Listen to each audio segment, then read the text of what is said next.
Au premier abord, cet endroit semble être la vallée parfaite, jusqu'à ce qu'on y séjourne et qu'on en découvre les secrets.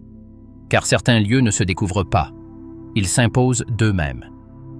Lauterbrunnen est de ceux-là. La vallée se referme comme une main géante, les parois rocheuses plongent presque à pic, les cascades ne sont pas là pour décorer. Elles veillent sur le paysage. Tout est trop propre, trop immobile, trop précis. Ici, le silence n'est pas l'absence de bruit, c'est une présence constante. Chaque pas résonne. Chaque regard a son importance. Lauterbrunnen est présenté comme un paradis alpin, le rêve suisse en carte postale. Mais y vivre, ce n'est pas contempler, c'est s'adapter. C'est de comprendre des codes non expliqués, des règles tacites, des gestes qui en disent plus que des mots. Dans cette vallée, des familles suisses installées de longue date côtoient des saisonniers, des routards, des touristes japonais fascinés par l'Europe, des latino-américains qui détonnent malgré eux, et une communauté qui observe avant d'accepter. Ainsi, au cours de ce voyage, vous découvrirez la réalité qui se cache derrière les apparences. L'ordre rigide, le charme discret, les femmes belles et réservées, les chocs culturels, la gastronomie, la pression sociale, les nuits qui n'apparaissent pas sur Instagram et les zones d'ombre dissimulées derrière une apparente perfection. Car Lauterbrunnen n'est pas un lieu d'accueil, mais un lieu d'épreuve. Et ceux qui y arrivent en pensant faire un simple voyage en repartent souvent avec la conviction qu'il s'agissait d'une véritable épreuve. Commençons.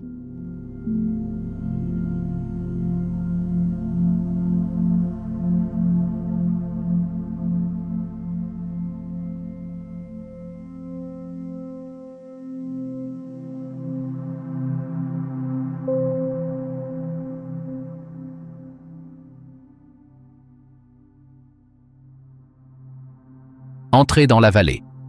Quand la beauté vous submerge, arriver à Lauterbrunnen n'est pas le fruit du hasard. Le voyage lui-même est un avertissement.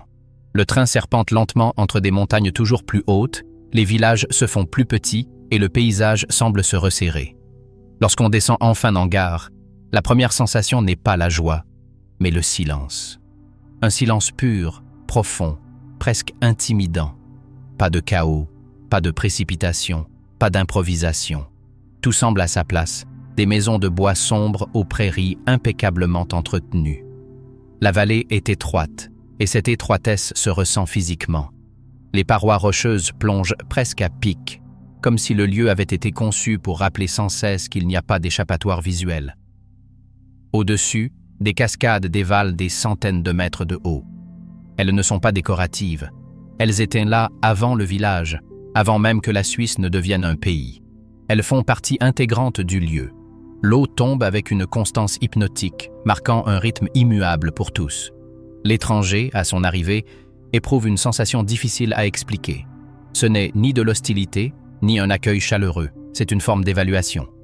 Lauterbrunnen est un petit village, trop petit pour passer inaperçu. Les vêtements, la démarche, le regard, tout attire l'attention sans que personne ne le manifeste. Ici, point de regard insistant et ostentatoire, mais des regards longs, silencieux et précis. Les jugements ne sont pas hâtifs, mais tout est observé. Nombreux sont ceux qui arrivent avec l'idée de pénétrer dans un conte de fées.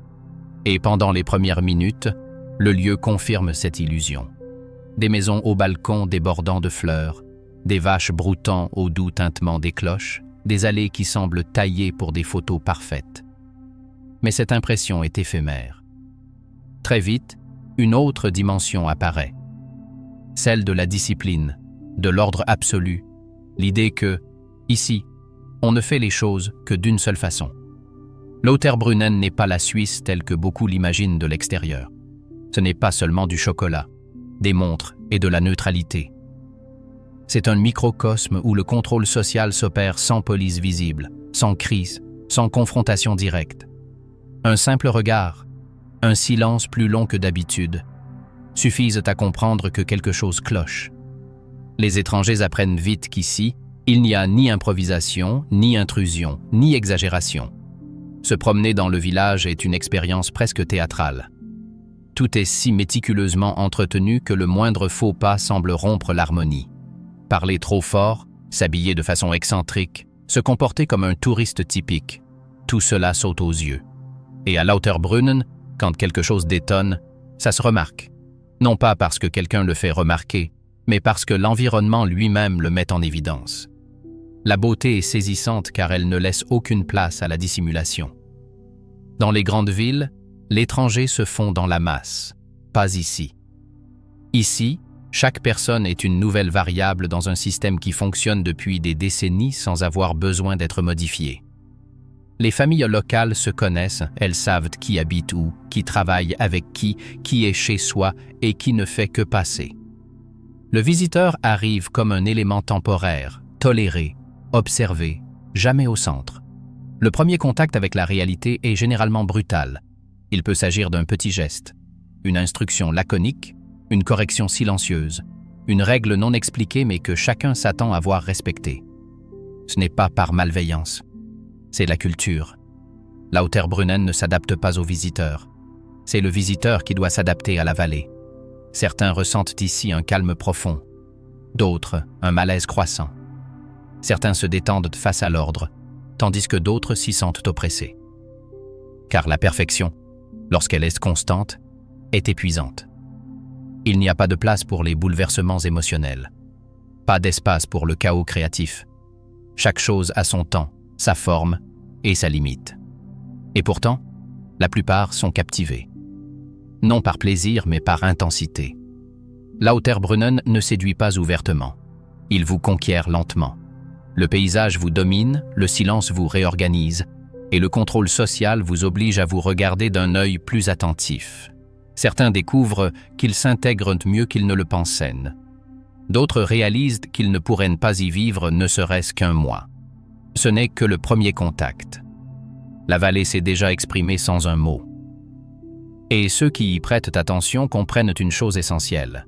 Lauterbrunnen n'est pas un lieu où l'on vient se lâcher.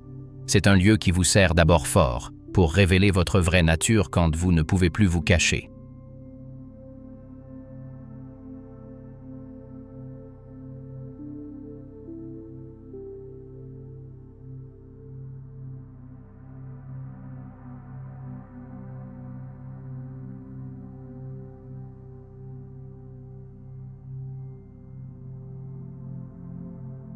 L'ordre absolu des règles non expliquées. À Lauterbrunnen, l'ordre ne s'annonce pas de panneaux intimidants, ni de discours moralisateurs. Ils sont superflus. Le contrôle social fonctionne comme un système invisible, si profondément ancré dans le quotidien que les natifs ne le perçoivent plus comme un contrôle, mais comme une norme. Les étrangers, en revanche, le ressentent dès leur arrivée, même s'ils ne parviennent pas toujours à le définir. C'est un sentiment constant d'être légèrement décalé, même sans qu'on le leur dise ouvertement. Les règles non écrites sont le véritable langage de la vallée. Les horaires constituent l'un des premiers chocs culturels. Il ne s'agit pas seulement de respecter le repos nocturne, strictement réglementé en Suisse, mais de comprendre que chaque moment de la journée a ses propres codes. Le matin, la vallée s'éveille tôt et dans le silence. Pas de klaxon, pas de précipitation, pas de conversations inutiles. Le bruit n'est pas interdit par la loi à chaque instant, mais il l'est culturellement. Faire du bruit sans raison est interprété comme un manque de maîtrise de soi, chose perçue avec suspicion ici. Le silence n'est pas le vide, c'est un langage. À Lauterbrunnen, savoir se taire est une marque de politesse. Parler trop, même avec les meilleures intentions, peut être gênant. Nombre d'étrangers confondent l'amabilité suisse avec une familiarité immédiate. Ce n'est pas le cas. La cordialité existe, certes, mais elle est distante, mesurée, précise. Une salutation correcte, un bref sourire, une conversation fonctionnelle. Aller plus loin sans avoir gagné cet espace peut créer un malaise latent, mais immédiatement ressenti. Le contact visuel joue un rôle essentiel. Il n'est ni agressif ni inquisiteur, mais évaluatif. Lorsqu'une personne enfreint une règle tacite, il n'y a pas de confrontation directe. Il y a observation. Et cette observation a du poids. Un étranger qui parle trop fort dans le train, qui traverse la rue hors des passages piétons ou qui s'assoit à un endroit inapproprié commence à remarquer des changements subtils. Moins de contact visuel, des réponses plus courtes, une distance qui s'accroît. Ce n'est pas une punition explicite, c'est une correction sociale. Le poids de l'ordre suisse se manifeste également dans la vie quotidienne. Les déchets, par exemple, ne sont pas un détail. Les trier incorrectement, les sortir au mauvais moment ou utiliser les mauvais sacs est un signe évident que quelqu'un ne comprend pas le fonctionnement de la communauté. À Lauterbrunnen, où tout le monde se connaît, ces erreurs ne passent pas inaperçues. Non pas par volonté d'humilier qui que ce soit, mais parce que le système est conçu pour que chacun soit responsable de son impact sur l'ensemble. Il existe des cas très réels d'étrangers qui, sans le vouloir, créent un malaise. Un randonneur a décidé d'écouter de la musique sur une enceinte portable en traversant la vallée, croyant que le cadre naturel l'invitait à partager son enthousiasme. Personne ne lui a crié dessus, personne ne l'a insulté. Il a simplement commencé à se sentir oppressé. Les personnes qui l'avaient salué auparavant ont cessé de le faire. L'atmosphère a changé. Finalement, il a compris qu'ici, le paysage n'est pas empli de bruit, mais respecté par le silence. Un autre exemple fréquent est celui du visiteur qui arrive avec l'idée de se détendre, comme dans un lieu de villégiature. Boire de l'alcool dans les espaces publics en dehors des zones désignées, rire fort la nuit ou marcher de façon erratique sont peut-être légaux, mais ce n'est pas acceptable. À Lauterbrunnen, la liberté s'inscrit dans un cadre très précis. Sortir de ce cadre ne fait pas de vous un criminel, mais vous fait passer pour un intrus. Et ici, on se sent vite exclu. Les transgressions sociales se paient cher, non pas financièrement, mais par l'isolement. Personne ne vous expulse, mais personne ne vous intègre. Et dans un si petit endroit, cette différence est énorme.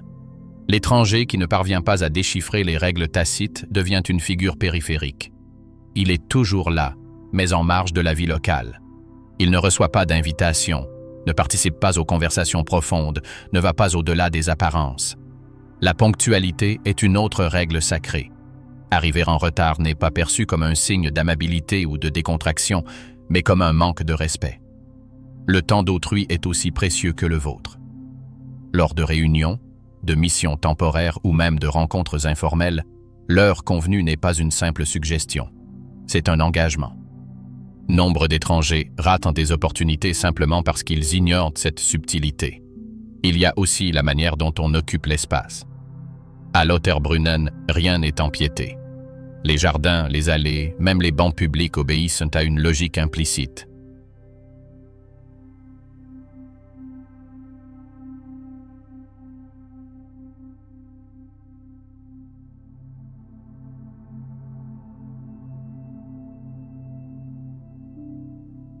Femme des montagnes. Beauté, distance et désir contenu. À Lauterbrunnen, la beauté féminine ne s'exhibe pas, elle se perçoit. Elle n'impose pas d'emblée un regard brutal, mais se révèle peu à peu lorsqu'on apprend à la contempler sans anxiété. Les Suissesses de la vallée ne se distinguent ni par des gestes exagérés, ni par une esthétique destinée à attirer l'attention. Leur présence est discrète, affirmée, presque silencieuse. Elles marchent avec assurance, regardent droit devant elles quand il le faut et baissent les yeux sans gêne lorsque la situation l'exige. Point de théâtralité, point de jeu ostentatoire. Et c'est précisément pour cela qu'elles suscitent tant d'intérêt.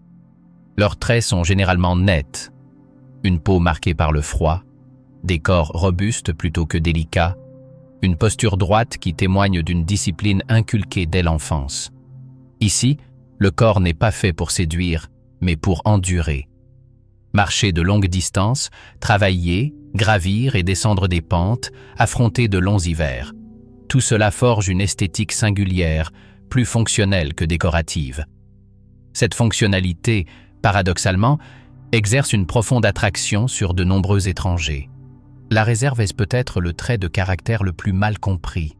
De l'extérieur, beaucoup d'hommes confondent distance et froideur, et absence d'expression émotionnelle et désintérêt. Rien n'est plus faux. À Lauterbrunnen, dévoiler ses sentiments trop tôt est perçu comme une faiblesse, non comme une vertu. La proximité se construit lentement, par la constance, le respect et la persévérance. Une conversation brève mais profonde vaut mieux qu'un flot de paroles. Les femmes du village savent exactement qui elles sont et quelle est leur place dans la communauté. Elles n'ont pas besoin de validation extérieure. Elles ne cherchent pas à impressionner les visiteurs ni à rivaliser pour attirer l'attention. Cela déstabilise beaucoup d'hommes, habitués à des dynamiques plus directes ou explicites. Ici, l'intérêt n'est pas recherché, il est permis, et seulement lorsque les conditions sont réunies. Il existe une nette différence entre les femmes du village et les femmes étrangères qui viennent dans la vallée. Les visiteurs, qu'ils soient européens, latino-américains ou asiatiques, expriment leur curiosité, leur attirance ou leur besoin d'intimité à leur manière. Certains sont plus ouverts, plus loquaces, plus gestuels. À Lauterbrunnen, en revanche, les femmes observent d'abord. Elles évaluent. Elles comparent les comportements. Elles ne jugent pas à voix haute, mais elles absorbent tout. L'attirance, lorsqu'elle existe, se manifeste presque imperceptiblement. Un regard qui s'attarde une seconde de plus que d'habitude. Une question qui n'est pas strictement nécessaire. Un commentaire précis qui témoigne d'une attention particulière. Il n'y a ni flirt ostentatoire ni jeu de séduction ostentatoire. Ici, le désir ne s'exprime pas de façon ostentatoire, il se maîtrise. Il est cultivé, dosé, contrôlé. Pour beaucoup d'hommes étrangers, le contraste entre fantasme et réalité est saisissant. Ils arrivent en imaginant un cadre idyllique où le paysage romantique favorise les rencontres spontanées. Ils croient que la beauté des lieux adoucit les règles. En réalité, c'est tout le contraire. Plus l'endroit est parfait, plus les codes sont stricts. Lauterbrunnen ne vous invite pas à perdre le contrôle, mais à le démontrer. Ce qui attire véritablement, ce n'est ni l'insistance, ni une confiance en soi exagérée, ni un charisme exubérant, ni une séduction directe. Ici, ce qui attire, c'est le calme. L'écoute. Le respect de l'espace personnel. La cohérence entre les paroles et les actes. Un homme qui sait se comporter en silence, qui sait quand parler et quand se taire, est bien plus intéressant que celui qui cherche à se faire remarquer. Ce qui provoque un rejet immédiat est généralement son contraire. L'intrusion dans l'espace personnel, l'humour déplacé, le besoin constant d'attention. Toute tentative de sexualisation précoce, même sous forme de flatterie, est perçue comme un signe d'immaturité affective. À Lauterbrunnen, le désir explicite n'est pas considéré comme romantique, mais comme maladroit. Les femmes de la région font également rapidement la distinction entre curiosité sincère et exotisme. Le visiteur intéressé par la culture, le rythme de vie et les coutumes de la vallée est perçu différemment de celui qui ne recherche qu'une expérience intense avant de repartir. Ici, même les rencontres les plus brèves sont soumises à un code de conduite. Tout ce qui est possible n'est pas acceptable. Le désir contenu ne signifie pas l'absence de désir. Au contraire, la retenue l'intensifie. L'absence d'accès immédiat engendre une tension constante, une attente alimentée par de subtils gestes. Pour ceux qui savent les décrypter, ces gestes sont limpides. Pour les autres, ils passent inaperçus.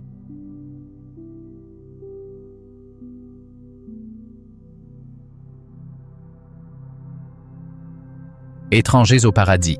Japonais, latino-américains et choc culturel. Lauterbrunnen n'est pas un lieu où l'on arrive par hasard. Ceux qui descendent dans la vallée le font avec une idée bien précise, admirer l'un des plus beaux paysages d'Europe. Cascades dévalant des falaises abruptes, prairies d'un vert irréel, maisons en bois figées dans le temps. Mais ce que beaucoup ignorent, c'est que ce cadre exerce aussi une véritable attraction. Ici, ce ne sont pas seulement les montagnes et les sentiers qui se croisent. Les cultures, les attentes et des conceptions très différentes de la proximité convergent également. Les étrangers qui arrivent à Lauterbrunnen appartiennent généralement à des profils bien définis.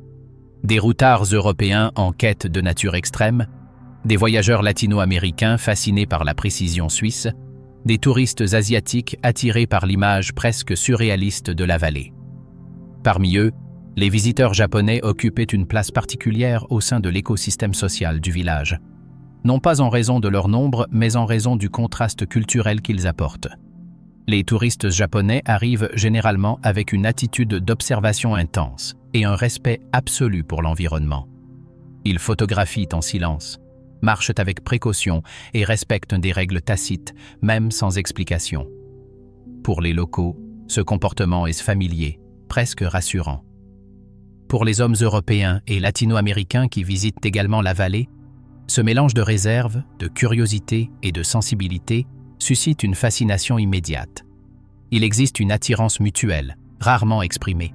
Les Japonaises, habituées à des sociétés très structurées, perçoivent chez certains hommes européens et latino-américains une aisance émotionnelle différente, une présence moins rigide. À ne pas confondre avec le désordre. Ce qui les attire, c'est le naturel. La capacité de converser sans hiérarchie, de rire sans rompre le charme, de manifester de l'intérêt sans être intrusive. De leur côté, nombre d'hommes étrangers interprètent cette attention silencieuse comme une invitation plus directe qu'elle ne l'est en réalité. C'est là que les premiers chocs culturels apparaissent. Au Japon, un regard soutenu ou un sourire fugace peuvent avoir des significations très précises, mais aussi profondément ambiguës. À Lauterbrunnen, ce geste passe par un double filtre, celui de la culture japonaise et celui de l'ordre social suisse. La marge d'erreur est infime. Les idylles qui se nouent dans ce cadre sont généralement brèves, intenses et discrètes. De longues promenades, des conversations profondes sans trop de mots. Une connexion qui se construit davantage sur des expériences partagées que sur la séduction classique. Pas de scène publique, ni de gestes ostentatoires. Tout se passe en marge, une pause qui s'éternise, une invitation tacite à partager un chemin, un café qui s'étire sans explication. Les latino-américains, en particulier, font face à un défi supplémentaire. Leur façon naturelle de s'exprimer est souvent plus ouverte, plus physique, plus verbale. Dans de nombreuses régions du monde, c'est un atout. À Lauterbrunnen, cela peut déconcerter. Non pas parce que c'est interdit, mais parce que cela perturbe le rythme de la vallée. Certains parviennent à s'adapter, en modulant leur énergie, en aiguisant leur écoute. D'autres ne comprennent pas pourquoi ils créent un malaise sans avoir rien dit de particulièrement répréhensible. Le choc des cultures ne se manifeste pas toujours par un conflit visible. Parfois, un regard non partagé, une conversation interrompue, une invitation jamais tenue suffisent. Ici, l'erreur sociale ne se corrige pas par des excuses bruyantes, mais par un apprentissage discret. Et tout le monde n'est pas prêt à cela. Certaines choses sont permises sans être exprimées à voix haute. Partager du temps, marcher ensemble, parler de voyage, de travail ou de paysage. Même une proximité émotionnelle contenue peut être acceptée si elle reste dans certaines limites. Ce qui rompt l'équilibre, c'est la précipitation. Vouloir accélérer les choses, chercher des réponses rapides, empiéter sur la sphère privée. Lauterbrunnen punit l'impatience par la distance. Les histoires vraies abondent, bien que peu soient racontées ouvertement. L'Européen qui pensait avoir compris un panneau et qui s'est retrouvé isolé socialement pour le reste de son séjour. La voyageuse japonaise qui se sentait profondément attirée par un latino, mais qui s'est discrètement retirée lorsqu'elle a senti qu'il attendait quelque chose de plus explicite qu'elle n'était disposée à offrir. L'habitant du coin qui observait tout de loin, conscient que la vallée impose toujours ses propres règles. Il y a aussi des rencontres qui fonctionnent précisément parce que personne ne cherche à les forcer. Deux personnes de cultures opposées s'accordent sur le respect du rythme du lieu.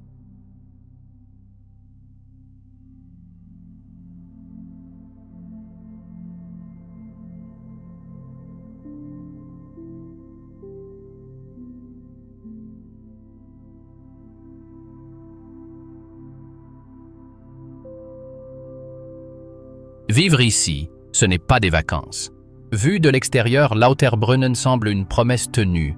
Des cascades jaillissent comme si elles avaient été placées là exprès. Des prairies d'un vert parfait s'étendent à perte de vue.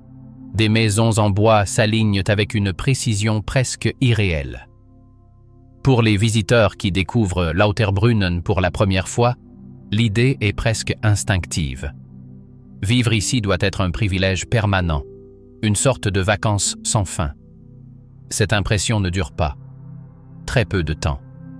La vraie vie des habitants commence lorsque les touristes repartent, ou plutôt, lorsqu'ils arrivent tous en même temps. Le tourisme n'est pas une question de saison, c'est une présence constante qui imprègne tout.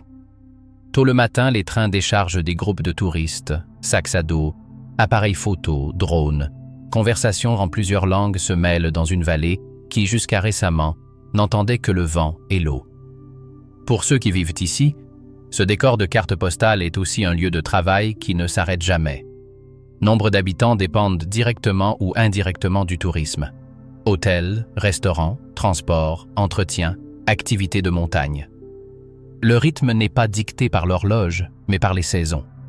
Les journées sont longues, physiquement éprouvantes et répétitives.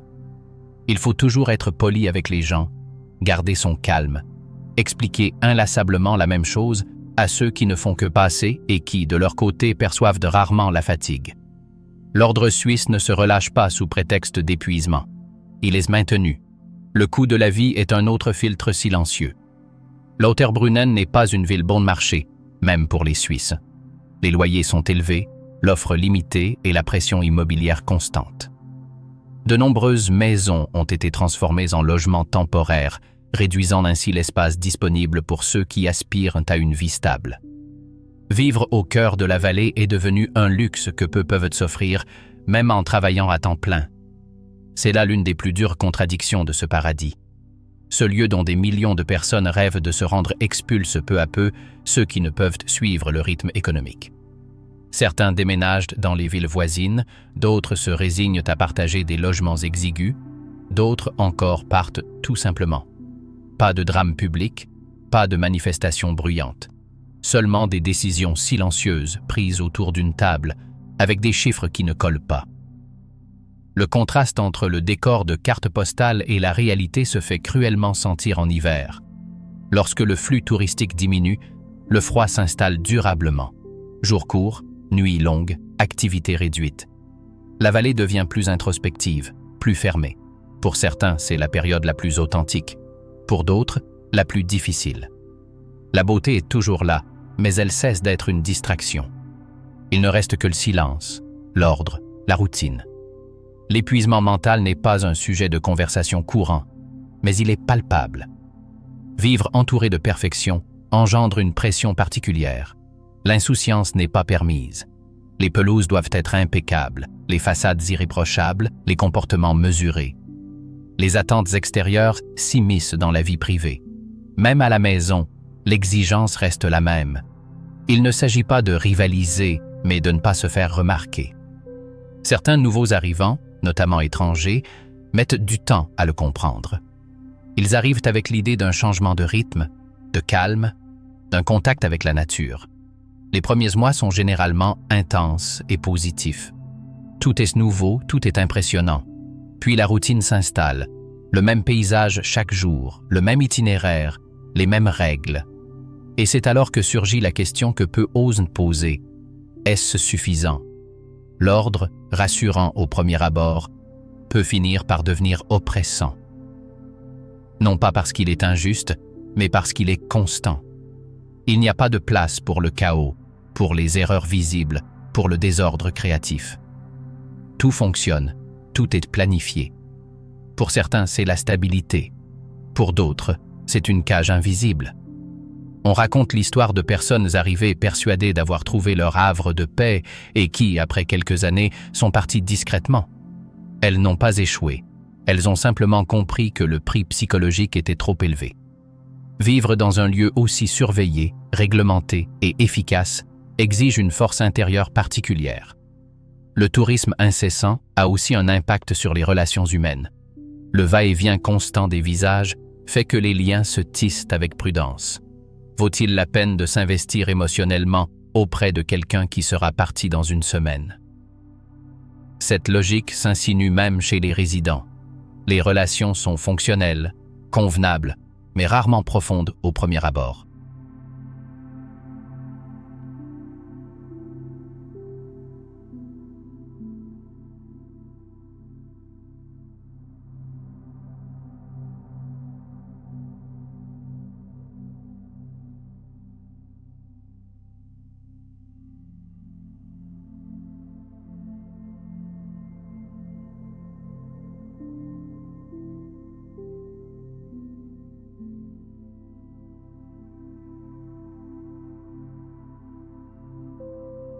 La face cachée de la vallée parfaite.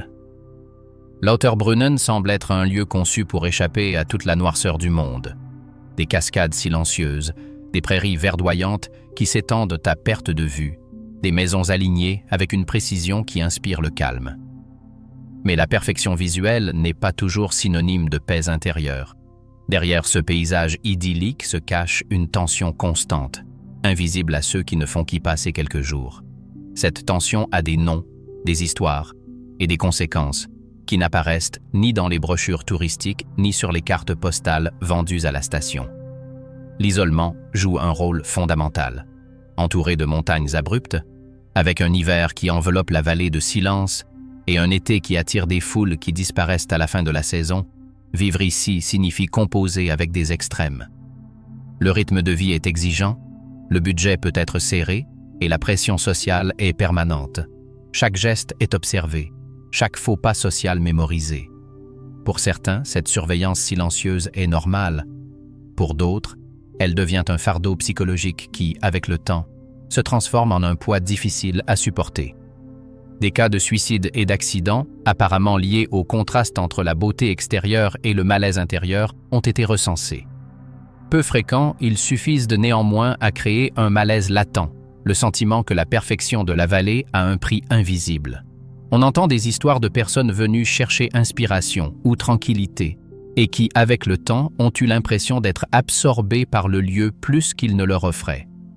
La solitude, même au milieu des foules saisonnières, peut être accablante. Le travail physique constant, conjugué à la responsabilité de préserver un environnement immaculé et à la nécessité de répondre aux attentes de la société, contribue également à cette tension. Ceux qui vivent dans la vallée n'ont pas le droit à l'erreur. Le moindre oubli est remarqué. Cette pression s'accumule, parfois silencieusement, et se traduit par un stress chronique, de l'anxiété ou une démotivation. La même beauté qui éblouit les visiteurs peut engendrer un sentiment d'inadéquation chez ceux qui doivent la préserver au quotidien. Les accidents de montagne constituent un autre aspect sombre de la vie locale. Lauterbrunnen attire les amateurs de randonnée, d'escalade et de sports extrêmes.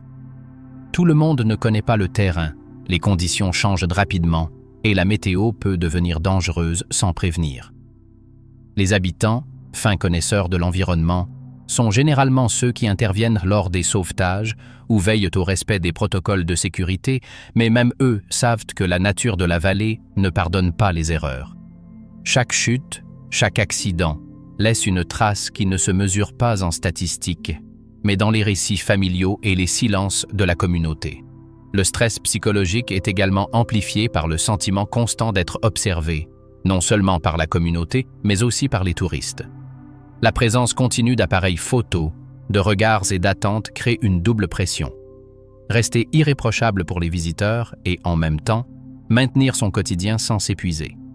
Il en résulte une fatigue émotionnelle qui, bien qu'invisible pour le visiteur lambda, se perçoit dans les gestes, les silences et la façon dont se tissent les relations. De plus, vivre au milieu d'une beauté extrême a un effet cumulatif. Le contraste entre l'harmonie du paysage et les conflits intérieurs que chacun porte en soi peut s'intensifier. Lauterbrunnen n'offre aucune distraction. La perfection de la vallée oblige chacun à affronter ses problèmes personnels de front.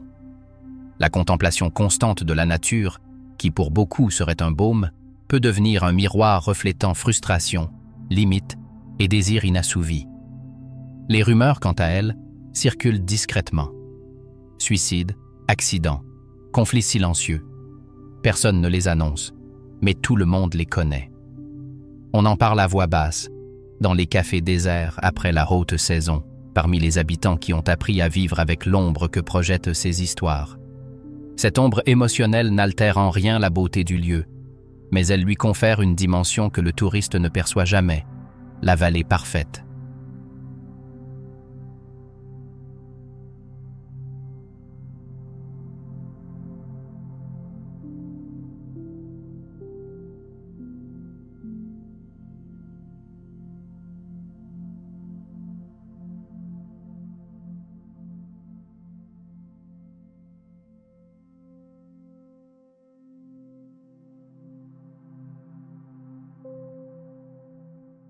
Ce que les visiteurs ne voient pas, Lauterbrunnen recèle des recoins cachés, absents des cartes touristiques et des brochures. Ruelles étroites, sentiers derrière des cascades, points de vue inaccessibles au GPS. Autant d'endroits que le visiteur lambda évite, non par obligation, mais par accord tacite. Ce qui n'est pas proposé est respecté. Là, loin des regards indiscrets, la vie s'écoule différemment, plus lentement, plus authentiquement, et parfois de façon troublante. Les conflits locaux restent discrets. La communauté a appris à vivre en silence avec ses tensions internes. Disputes familiales, désaccords fonciers, affrontements entre habitants de longue date et nouvelles entreprises touristiques. Tout se règle à huis clos, dans des cafés discrets, ou simplement par des gestes mesurés qui évitent la confrontation ouverte. Pour un visiteur, la vallée peut sembler homogène, parfaite, presque idyllique. La réalité est pourtant plus complexe. Il existe une légère aversion pour le tourisme de masse. Lauterbrunnen en dépend, mais le tolère aussi dans des limites invisibles. Une lassitude grandit, les habitants voient leur maison envahie par des curieux qui prennent des photos sans permission, ignorent les horaires locaux et brisent le silence. Ils gèrent la situation avec courtoisie, mais cette lassitude transparaît dans les regards fuyants, les réponses laconiques et une distance tacite. Certaines questions ne sont jamais posées. Personne ne s'interroge publiquement sur les raisons pour lesquelles quelqu'un s'attarde si longtemps à la gare, ni sur la hausse des prix à chaque saison. Les secrets de la communauté, accidents, récits de découragement, conflits non dits, ne sont partagés qu'entre les membres de la vallée. Les visiteurs apprennent vite qu'il vaut mieux ne pas aborder certains sujets. Poser trop de questions revient à se faire passer pour un étranger, pour quelqu'un qui ignore les règles tacites. Ce qui est connu mais non dit forme un code invisible. Tout le monde connaît l'histoire de la famille qui a perdu sa propriété au profit d'une entreprise touristique, les accidents sur les routes de campagne, les tensions liées à l'afflux touristique. Personne ne le crie sur tous les toits. Tout se gère avec discrétion. Cette opacité produit un double effet. D'une part, elle préserve l'intimité. D'autre part, elle suscite la curiosité et crée une aura de mystère qui rend la vallée encore plus parfaite. Vivre à Lauterbrunnen a un prix réel que les visiteurs perçoivent rarement. C'est le prix de la patience, de la discrétion et du maintien du calme face aux flux incessants de touristes et aux changements de saison. C'est apprendre à peser chaque mot, chaque geste, chaque décision. C'est une routine qui mêle l'admiration du beau à la conscience de limites invisibles et qui exige un équilibre émotionnel constant. Dans cette vallée, la perfection extérieure ne tient qu'à un travail de longue haleine, grâce à des efforts silencieux, des accords tacites et des règles non écrites. Ce que les visiteurs ne voient pas, c'est ce qui alimente l'image de carte postale. Le travail invisible, la tension contenue, la vie réelle derrière le miroir. Et comprendre cela, c'est comprendre que Lauterbrunnen n'est pas seulement un lieu de beauté, mais aussi une scène où tout est mesuré, même sans un mot. Comprendre Lauterbrunnen, c'est en définitive comprendre que la vallée fonctionne comme un organisme parfaitement régulé, où beauté visuelle et discipline sociale s'entremêlent. Ici, les croyances modernes, les rituels quotidiens et le respect de l'ordre ne sont pas de simples ornements, mais bien le fondement même de la vie. Et c'est précisément ce fondement qui rend la vallée inoubliable. Non pas parce qu'elle est facile, ni parce qu'elle est indulgente, mais parce qu'elle met à l'épreuve ceux qui y pénètrent et rappelle à chacun que, dans ce coin de Suisse, la perfection n'est pas un don. C'est une norme, une épreuve, une leçon silencieuse que seuls ceux qui la vivent peuvent pleinement saisir. Lauterbrunnen n'est pas un lieu où l'on se perd. C'est un lieu qui vous met à l'épreuve.